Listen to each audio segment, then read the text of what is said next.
folks, Pandora, and I'm back this week with another in-game review, and this week it's the SU122-44, the Tier 7 Russian Derpy tank. It was originally added to the market for a limited time only, and that's when I picked it up. I think Wargaming released it since for a limited time, and then as part of the patch for 3.1 they added it as a regular premium. I'm a big fan of this tank. As you can see, I've got 821,000 EXP built up on it. I'm going to go into my stats here. I've got 1,529 games played, and I've got 59% win rate. Oh my god, look at those stats for the low and the Type 59. Oh, get off this screen, Pandora. Well, it's got a lot of fondness for this tank because this is the one and only tank that I've got my Rossini in. I'm working on that, but yeah, that was a big moment for me. It was hanging over me there for a while, and I finally got it there. A couple of 100 games back.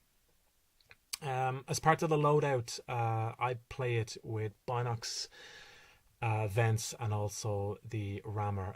Binox, it is a TD after all. That's the reason why I put them on. Rammer, it's a huge DPM tank, so you want to get the most out of every shot, and that's why I put a Rammer on it. And for Vents, well, Vents for me makes sense. You want to get the most out of your crew in this tank. Now this week I'm going to play 2 games in this tank. The reason why I play 2 is because you can play, I think it's quite a dynamic tank. Yes, it is a TD, but you can also play it as quite an aggressive TD. In the first game here, I'm going to, I'm going to camp. I'm going to sit at the back, and I'm going to show you some of the capabilities of this tank as a supporting TD, a camping TD at the back. I think there's this misconception of the word camping as if you're sitting at the back doing nothing, but for this one I'm actually going to support my team as a sniper. So on dead rails, as you can see, I'm lucky to be on the extreme left hand side because as you can see there's a lot of rolling hills on this, and this is what I'm going to do for this game. I'm just going to sit up here behind this bush, and I'm gonna try and spot up the team. Now I've zoomed in here because I'm showing you the gun arc, and I'm trying to set up the tank so that when I swing the arc it doesn't throw off my camouflage. So we can see the first red that's thrown up here, and that's a big shot there. 415 damage on the T-3485, and I still haven't given away my position yet, so he's still rolling up. Already got a shot on him. We can see the J-Pan, he's rolled up. I take him out. I want to take him out because I don't want to blow my cover, and the J-Pan is quite I would see it as a competitor tank to the SU122. It's quite a good tank and a better DPM. So the T-34 is rolled up. He's got himself in a whole lot of trouble. I have been spotted. My camo's been blown, and I take a shot there from the Easy 8. Put a shot into him. I roll back a little bit to hide the lower glacis of the tank. Nice and cozy, still behind the bush, and the Easy 8, I've taken a speculative shot there. I don't think that's hit him. I can see the IS is brawling with our Tiger. I think he's okay, but the Easy 8 is shown up again. I put another shot into him, and that's a good shot to take. I see the VK in the hills. I'm not really interested in him. I do see an SP1C though. Oh man, you should have stayed behind the trains, buddy. And I take him out, and that's probably a good shot to show the capability of this tank as well. It's quite a good sniper.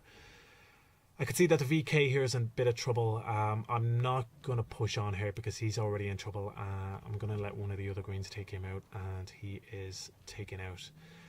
The Easy 8, he rolls up again. He's blown his cover. I can see he's behind the building, and I take a shot on him and take him out.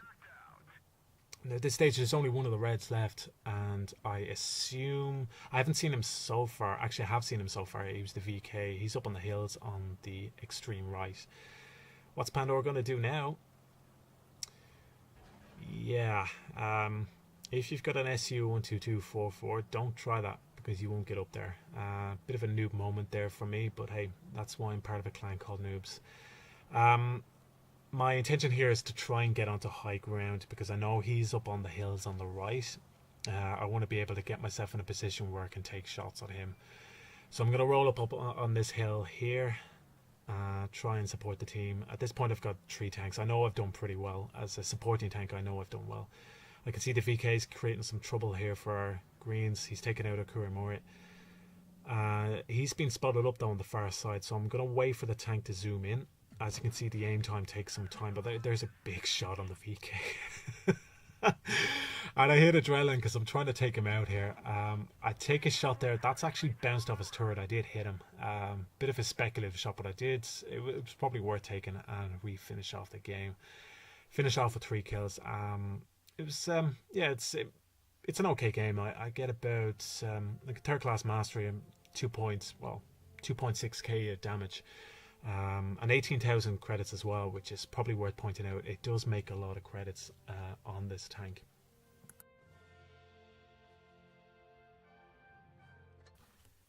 Now for the second game, I'm going to play this as an aggressive TD. This is something, it's a style that I've developed with this tank. I play quite aggressively, and as you can see, we're on Vineyards. It's probably a good map to display some of the capabilities in the tank. Look out for the KV2 there, Burp Reynolds. He's also known as Den Dennis on Twitter. I only copped on as the game was ending that it was him, and I give him dog's abuse near the end. So at the start, from the get-go, I call out right. As of late, I start making calls because I don't want any split decisions from the team. I want to make sure that there's unity, so I make a call. I want to head out towards the ruins, and it seems that most of the team have agreed with me. I think if you don't head towards town, you've got a better capability of spotting up some of the reds, and as you can see there, I'm trying to motivate my team to get out there and spot. But you know, it's not even going to matter in this game, because I'm going to put myself into a really bad position. But I'm going to show you what I do before it all goes wrong, which I think it displays some of the capabilities in this tank. So I'm rolling up in ruins. I'm asking for someone on the green team to try and help me. I get affirmatives here, and as you can see, I'm pushing right in up there. And hindsight's a great thing, because I regret pushing this hard. But as you can see, I put a shot on the MT. He rolls down, and I suppose it's a good start. The Comet here rolls up. I've actually done pretty well there because I've side-scraped that shot. I faced the dirt and he hit my side and it bounced that. So I mean, this tank can do that. T-34 rolls up. He bounces a shot off my mantlet, it looks like. I put a shot into him, make him think about his decisions. At this point, I'm just trying to stay alive. The T-34 takes a shot and I finish him off there with a shot to the turret.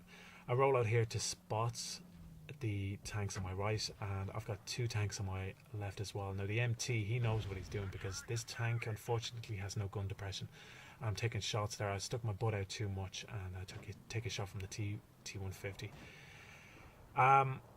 Yeah, I'm just trying to pick my options here.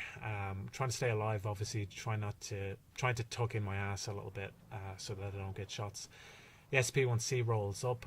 Don't take the shot there. The MT, he knows what he's doing. He knows I've got no gun depression. I roll out right, and he's well placed behind that rock. I don't want to go out too far, because I know that there's tanks on my right who could snipe across and get me.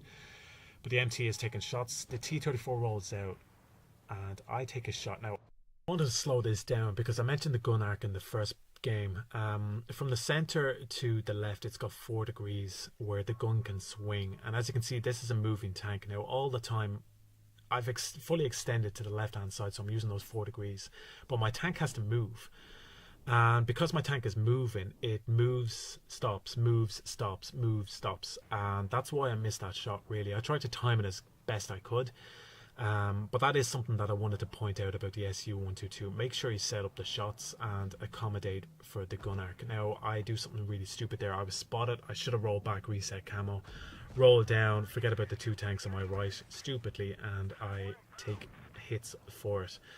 My driver got hit there. I had to repair him, and at this point in time, I'm just trying to stay alive. Now, I want to try and get shots on this T150. I'm trying to set up in a way so that I've still got cover by this rubble here.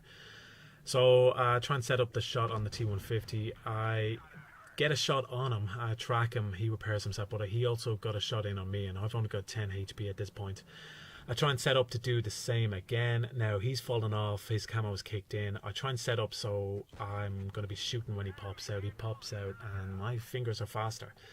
I finish him off. Now I'm going to try and set up and try and do the same with the KV. The SU100 has a similar idea, but he gets taken out.